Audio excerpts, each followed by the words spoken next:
Hello and welcome back to Luke's Economics. In today's video, I'm going to be talking about the difference in expenditure habits between low income and high income earners.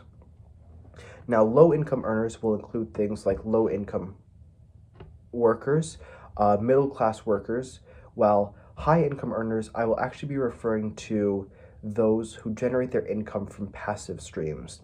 These would be more so as wealthy individuals as opposed to people who earn a higher salary. Now, I'll demonstrate this case with an example. So here we will have the person A, who will be the low income worker, and they will have a $50,000 salary. And we will see here that they will spend the salary totally on necessary expenditures. So in economics, we have three necessary expenditure groups. The first one is consumption, which will include things like groceries, clothing, things like that. The second one will be energy, which will include things like electricity, heating, gas, things like that. And the third one will be shelter, which will include things like rent and housing. Now, for the low-income individual, we gave them a $50,000 salary, and all $50,000 of that salary will be spent on those three things, on those necessary expenditures. Now we have a passive income earner, a very wealthy passive income earner, the high income earner. And this person will say their annual income is $10 million. And they also have necessary expenditures. And they're going to spend more than $50,000 in necessary expenditures because they have more money. We'll actually say that they will spend $100,000 on necessary expenditures. Now, while the $100,000 is much more than the $50,000, double the amount, we can see that relative to the person B, the very wealthy individual, it's a way lesser proportion of their total passive income. It amounts for, I believe, 1% of their passive income. Well, for the person A, the low income earner, it accounts for 100% of their income is spent on those necessary expenditures. So what will the wealthy individual spend the rest of the money on? Well, they'll either spend it on luxury expenditures, which may be things like a nice new car, a new watch, new clothes, a boat, a yacht, a private jet, whatever. Or it could be spent on things like saving, like asset investment. Maybe they invest in the stock market, they invest in gold market, maybe they use the extra money to buy houses, to buy property, all those kind of things. And what you can see is interesting about this is that on the savings and sometimes luxury expenditures, you can see that they will generate a passive income, particularly from like assets and housing prices, things like that. And you can see that they will generate a passive income, and usually in economics we will say that the income that you can generate on those savings is typically 5 to 8%, and we'll be conservative and say 5%. So what will happen is every year this person who's making $10 million in passive income will spend $100,000, and the $9,900,000 they will invest, and they'll make a 5% return on that. And so their wealth is going to increase by 5%. And then the next year, it's going to be 5% bigger, and they're going to still spend the same $100,000. Maybe they spend $120,000 instead this time. The rest of it is going to be saved and invested, and it's going to grow at that 5% again, and again, and again, and again. While the other person, the low-income earner, is never able to take advantage of the return that you can get from saving.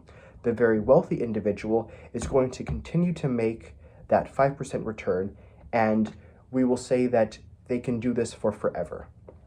Say that they have an infinite time period, it's going to increase and increase and increase, and their money will never get smaller. It'll always grow by that 5%. Always, always, always, and they'll earn more and more and more. And so why does this matter to you? What is the consequence of this? Well, the reason why this matters is because this in itself is a competitive game. The economy is a competitive game where we compete for resources. So what happens is that when the wealthy person is generating more and more and more and more money, they can compete for the other resources from other classes. So before, the lower income class may include low income workers, middle class workers, but nowadays we see even upper middle class workers are being included in this class, where these three groups are all in competition with the very, very wealthy for the same resources, which is causing the resource prices to go up, which means that even for a upper middle class worker, say that their salary is $100,000 a year, and they also spend $50,000 on necessary expenditures. But what will happen is, because the very wealthy are increasing their profit, increasing their wealth by 5% every year, of the 10 million, it's a lot more than 50,000. So what will happen is they will bid up the prices of housing, they will bid up the prices of groceries, they'll bid up the prices of energy, and all of these things, which means that the higher upper middle class earner, his income of 100,000, 50% is spent on necessary expenditures, but maybe after a year, 55 is spent on necessary expenditures, and then maybe 5 years down the time, 80,000 is spent on necessary expenditures. So the portion will be smaller and smaller and smaller of his relative total income. And what you see happen is, even though his income is higher, because he's competing for resources with the very, very wealthy individuals, he is not able to ever actually get into the market of having these expensive wealth returning assets, because he always gets outcompeted by the wealthy person who is making the same return on more money, and therefore can push him out of the market. So we see this has massive impacts on the economy, and one way to look at this is when thinking about my previous video that I just made, which talks about the interest rates for the Federal Reserve. We see the Federal Reserve has interest rates set at 4.25 or 4.5%, which means that if you're saving money in the bank, you can make a 4.25% return on it. However, for most households, all of their income is spent on necessary expenditures. They have no saving, they can't make any returns on their assets. They have no opportunity to change their expenditure patterns to invest in savings. In fact, the opposite is happening. As the very wealthy people are buying more of the consumption goods, the necessary goods, it's pushing up the price for it, which means that the $50,000 bundle in our example will buy less now than it used to buy in the past because of the inflationary pressures from the very wealthy. So not only do they not have the opportunity to engage in savings, but their same amount of money is buying them less goods every year due to the increase in inequality, the increase in wealth generated from the super wealthy versus the decrease in purchasing power that they have relative to the very wealthy. So when the Federal Reserve changes their interest rate and keeps the interest rate constant or increases it in an attempt to encourage saving, what you have happen is actually not the intended consequence that the bank wants. When the bank increases the interest rate, what they want to have happen is they want people to save their money, which means that they spend less, because it's more incentivizing for them to save than to spend. They hope that they will save the money instead of spend, which will decrease the amount of money in the economy, decrease the price level, and will therefore decrease inflation.